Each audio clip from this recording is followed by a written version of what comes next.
Hi guys! So, for today's tip, share ko naman sa inyo kung ano nga ba pinagkaiba ng lump sum at monthly pension sa disability claim sa SSS.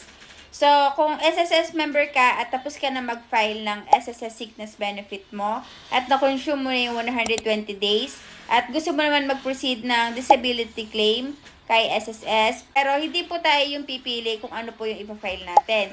Si SSS Medical Evaluator po yung mag-assess kung para sa partial na po ba tayo o para sa permanent disability. So, ang tanong po ng iba is, paano po malalaman kapag pension o lansam po yung makukuha nila sa payout ng disability? So, ganito po yan. Kapag po meron kayong 36 months of contribution, automatic po na may monthly pension po kayo.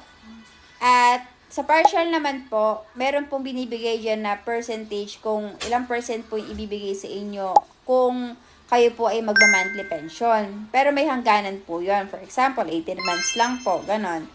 Pero kapag po kayo ay total disability na po, yung 36 months of contribution nyo po na basis doon sa eligibility requirements is lifetime na po yun. So, meaning, lifetime na po kayo magpe-pension kay SSS. Eh, paano naman daw po kapag wala pa sa 36 months of contribution? Ano daw yung mangyayari doon? So, ito na yung tinatawag natin na lump sum. Dito naman po sa lump sum is makukuha nyo naman po ng buo yung kabuang bayad sa inyo sa pagkakaroon nyo ng sakit for the period of time. Meaning po, isang beses lang kayo makakakuha at magkakaroon na kayo ng status sa inyong account na ended na ito. Meaning, nabigay na po ito at wala na pong kasunod. Para naman po dun sa mga nagpe-pension is, pwede po kayo makakuha ng supplemental allowance galing sa SSS. At bukod po dun is, meron din po kayong 13 months every December. So, kung magkano po yung monthly nyo is, magkakaroon kayo ng doble. Para po din sa mga gusto mag-apply ng disability benefit, i-check nyo po muna dun sa portal ni SSS yung mga kapansanan or disability na allowed po sa pagpa-file nito. Kasi hindi po lahat is ina-allow dito sa disability benefit. Pero kung eligible naman po kayo at gusto nyo mag-file ng disability benefit, mas maganda po na i-file nyo po ito sa SSS branch. Dahil doon po, meron na pong doctor o medical evaluator na mag-a-assess sa inyo kung pasok po yung disability na ina-apply nyo.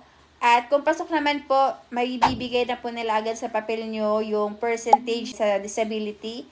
At pwede nyo rin po itanong sa kanila kung lump sum o monthly pension po yung i-expect nyo po.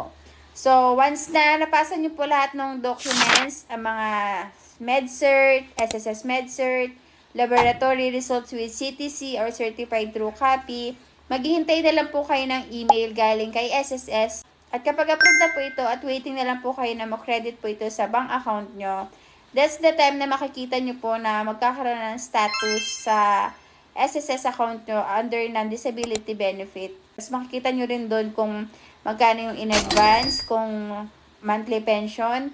Kapag lump sum, automatic makikita nyo one-time payment lang. Yung malaking amount doon ay lang po yung makukuha nyo. One time lang po ito.